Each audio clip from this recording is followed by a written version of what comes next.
couple of weeks ago, my wife and I, along with my sister-in-law and my mother and father-in-law, all went down to Key West, Florida.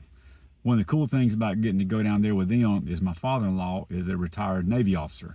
So when we go there, we get to stay on the Navy base, which is really cool.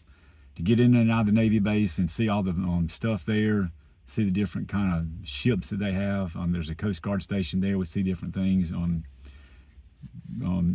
boats that actually chase down drug runners in the water, which is really cool.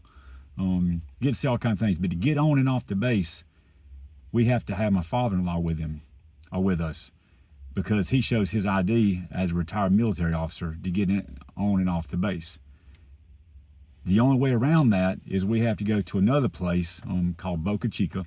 It's another Navy station there. And we go in and we have to register as a friend of his, somebody that he knows that he is sponsoring. We get some paperwork, and then we don't have to have him with us every time we go on and off base. We just show this paperwork and our driver's license, and we're good to go. We have to have a sponsor to get past the guards. Otherwise, they will not let us on the base. That got me thinking, isn't heaven going to kind of be like that? We can't get into heaven without a sponsor. Just like I couldn't get onto the Navy base without a sponsor. We can't get into heaven without a sponsor.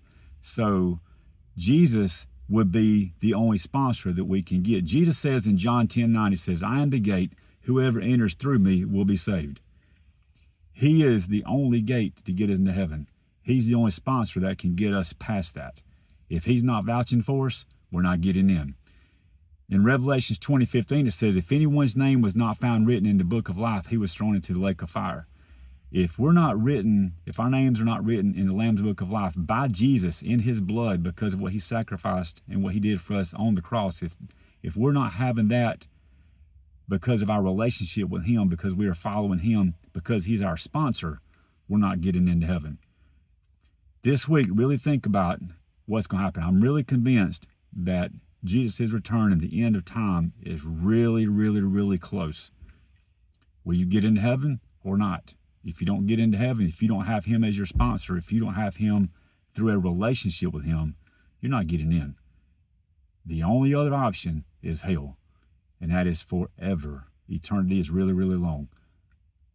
Check yourself, check your relationship with Jesus. Do you have one legit, not just knowing about Jesus, but do you have a relationship with him? Have you given your life to him?